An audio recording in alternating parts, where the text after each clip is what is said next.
সুপ্রিয় দর্শক, আসসালামু আলাইকুম। নিউজ 24 এর আজকের সর্বশেষ সংবাদে আপনাদের সবাইকে স্বাগতম। প্রথমেই জানিয়ে দিচ্ছি সংবাদ শিরোনাম। জাতীয় ঐক্য নিয়ে ছাত্র নেতা, রাজনৈতিক ও ধর্মীয় নেতাদের সঙ্গে বসছেন ডক্টর মোহাম্মদ ইউনূস। ভারতকে এক চুলো ছাড় নয়, প্রধান উপদেষ্টার সঙ্গে বৈঠক শেষে হাসনাত। বাংলাদেশের সন্ত্রাসী হামলার ঝুঁকি নিয়ে ভ্রমণ সতর্কতা যুক্তরাজ্যের।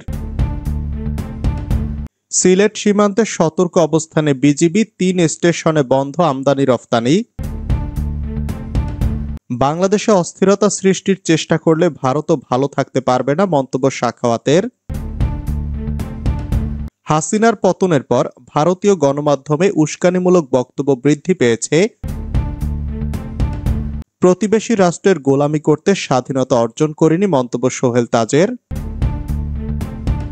স্বার্থে আঘাত লাগায় ভারত খেপেছে, মন্তব্য ইসলামী আন্দোলনের। মাগুরায় বিএনপির 2 গ্রুপের সংঘর্ষ, আহত 10। এতক্ষণ শুনছিলেন সংবাদ শিরোনাম। পুরো খবর পেতে ভিডিওটি শেষ পর্যন্ত দেখুন। সর্বশেষ সংবাদ পেতে চ্যানেলটি সাবস্ক্রাইব করুন। এবার বিস্তারিত। জাতীয় ঐক্য নিয়ে ছাত্রনেতা, রাজনৈতিক ও ধর্মীয় নেতাদের সঙ্গে বসছেন ডক্টর মোহাম্মদ ইউনূস। জাতীয় ঐক্যের আহ্বান নিয়ে ছাত্রনেতা, রাজনৈতিক দল ও ধর্মীয় সম্প্রদায়ের নেতাদের সঙ্গে পৃথক বৈঠকে বসছেন অন্তর্বর্তী সরকারের প্রধান উপদেষ্টা ডক্টর মোহাম্মদ ইউনূস। এর মধ্যে আজ মঙ্গলবার সন্ধ্যায় ছাত্র নেতাদের সঙ্গে, আগামীকাল প্রধান রাজনৈতিক দলগুলোর নেতা এবং পরদিন ধর্মীয় নেতাদের সঙ্গে এই বৈঠক হবে। মঙ্গলবার রাজধানীর ফরেন সার্ভিস একাডেমিতে আয়োজিত সংবাদ ব্রিফিংয়ে প্রধান উপদেষ্টার প্রেস সচিব শফিকুল আলম এর সিদ্ধান্তের কথা জানান। তিনি বলেন, ছাত্রনেতাদের সঙ্গে বৈঠকটি আজ সন্ধ্যা 6টা থেকে 7:30 পর্যন্ত হওয়ার কথা। রাষ্ট্রীয় অতিথি ভবন যমুনায় এ বৈঠক হবে। আর আগামীকাল বিকেল 4টায় ফরেন সার্ভিস একাডেমিতে রাজনৈতিক দলগুলোর সঙ্গে বৈঠকের সম্ভাবনা আছে। ধর্মীয় সম্প্রদায়ের নেতাদের সঙ্গে বৈঠকটি হবে বৃহস্পতিবার, তবে সময়টি এখনো ঠিক হয়নি। প্রেস সচিব শফিকুল আলম বলেন, এসব বৈঠকের উদ্দেশ্য হলো জাতীয় ঐক্য। তিনি সবাইকে জাতীয় ঐক্যের ডাক দেবেন। ভারতকে এক চুলো ছাড় নয়, প্রধান উপদেষ্টার সঙ্গে বৈঠক শেষে হাসনাত। দেশের সার্বভৌমত্ব ও অখণ্ডতার প্রশ্নে ভারতকে এক চুলো ছাড় দিতে নারাজ বৈষম্য বিরোধী ছাত্র আন্দোলনের প্রতিনিধিরা। মঙ্গলবার সন্ধ্যায় অন্তর্বর্তী সরকারের প্রধান উপদেষ্টা ডক্টর মোহাম্মদ ইউনূসের সঙ্গে বৈঠক শেষে এ মন্তব্য করেন বৈষম্য বিরোধী ছাত্র আন্দোলনের আহ্বায়ক হাসনাত আব্দুল্লাহ। ভারত সাম্প্রদায়িকতার বিষ বাষ্প ছড়াচ্ছে মন্তব্য করে হাসনাত বলেন, এই বিষ বাষ্পের বিপরীতে আমাদের প্রচার করতে হবে। বাংলাদেশ সম্প্রীতির দেশ, বিশ্ব দরবারে সেই তথ্য তুলে ধরতে হবে। জাতীয় ঐক্যের প্রয়োজনে বৈষম্য বিরোধী ছাত্র আন্দোলন অন্তর্বর্তী সরকারকে সহযোগিতা করবে। জাতীয় ঐক্যের ভিত্তিতেই 5ই আগস্ট আওয়ামী সরকারের পতন হয়েছে, সেই ঐক্য ধরে রাখতে হবে বলে মন্তব্য করেন তিনি। বাংলাদেশের সন্ত্রাসী হামলার ঝুঁকি নিয়ে ভ্রমণ সতর্কতা যুক্তরাজ্যের। বাংলাদেশের সন্ত্রাসী হামলার ঝুঁকি নিয়ে সতর্ক করেছে যুক্তরাজ্য। মঙ্গলবার ঢাকায় যুক্তরাজ্যের হাইকমিশন বিদেশি নাগরিকদের বাংলাদেশ ভ্রমণ বিষয়ক পরামর্শে এই সতর্কতা জানিয়েছে। হালনাগাদ ভ্রমণ সতর্কতায় বলা হয়েছে, নির্বিচার সন্ত্রাসী হামলা চালানো হতে পারে। জনাকীর্ণ এলাকা, ধর্মীয় স্থাপনা ও রাজনৈতিক সভা সমাবেশ সহ বিভিন্ন জায়গায় এই হামলা হতে পারে। যুক্তরাজ্যের হাইকমিশন বলেছে, কিছু গোষ্ঠী এমন ব্যক্তিদের টার্গেট করেছে যাদের ইসলাম পরিপন্থী জীবনচারণ ও মতামত রয়েছে বলে তারা মনে করে। বাংলাদেশ নিয়ে যুক্তরাজ্যের এই সতর্কতা আগেও ছিল। সিলেট সীমান্তে সতর্ক অবস্থানে বিজিবি, 3 স্টেশনে বন্ধ আমদানি রফতানি। সিলেট সীমান্তে সতর্ক অবস্থানে রয়েছে বর্ডার গার্ড বাংলাদেশ। বিতর্কিত ও বহিষ্কৃত ইসকন নেতা চিন্ময় দাসের গ্রেপ্তারকে কেন্দ্র করে সীমান্ত এলাকায় উত্তেজনা বিরাজ করছে। উগ্রবাদী হিন্দু সংগঠনের নেতাদের উস্কানির পাশাপাশি ভারতের সীমান্তবর্তী এলাকায় চলছে বিক্ষোভ।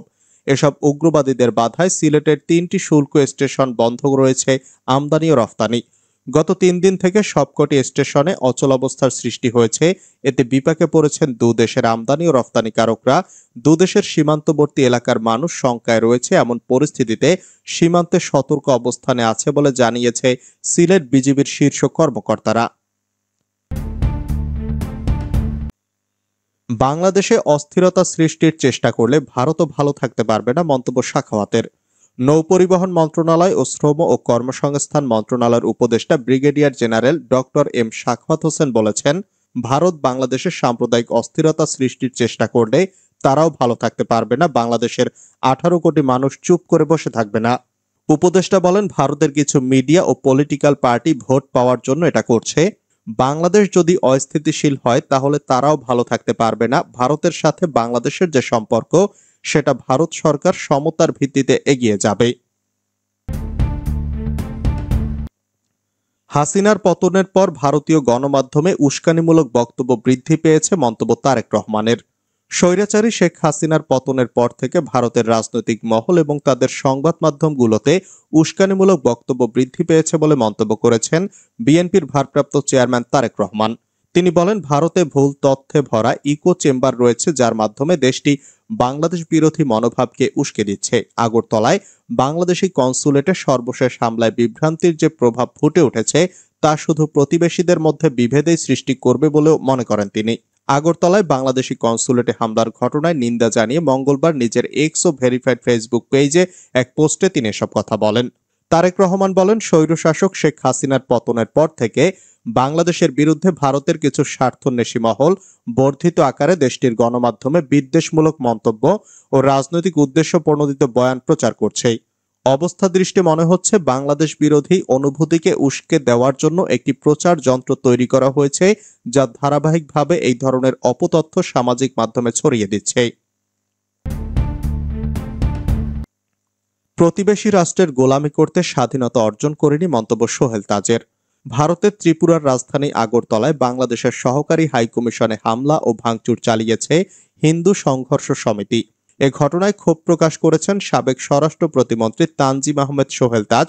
মঙ্গলবার বিকেলে সামাজিক যোগাযোগ মাধ্যম ফেসবুকে নিজের ভেরিফাইড পেজে দেওয়া এক পোস্টে ক্ষোভ প্রকাশ করেন তিনি।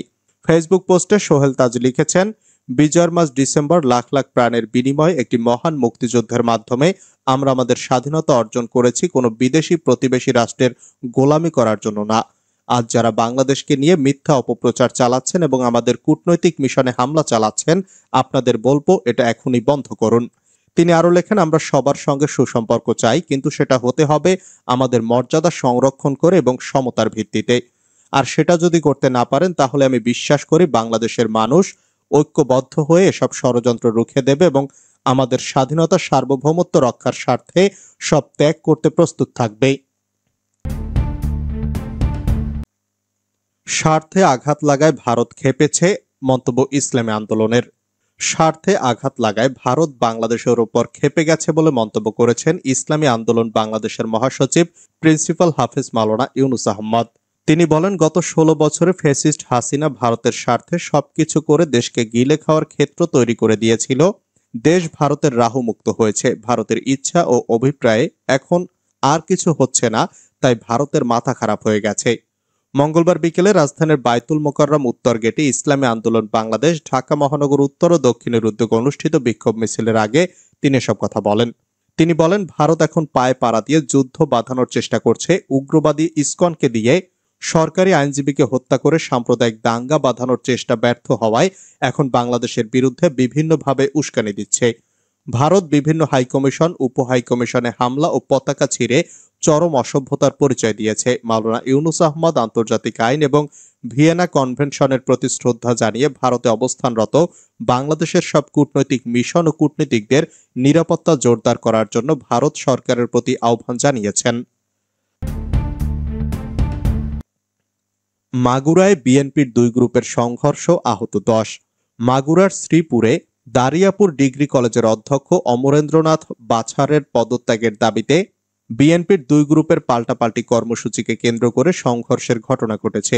মঙ্গলবার বেলা 11:30টার দিকে উপজেলার দারিয়াপুর ডিগ্রি কলেজের সামনে এই সংঘর্ষ হয়। স্থানীয় সূত্রে জানা যায়, দারিয়াপুর ইউনিয়ন বিএনপির সভাপতি রফিকুল ইসলাম প্রদীপ এবং উপজেলা স্বেচ্ছাসেবক দলের যুগ্ম আহ্বায়ক জিল্লুর রহমান বিশ্বাসের সমর্থকদের মধ্যে এ সংঘর্ষের ঘটনা ঘটে।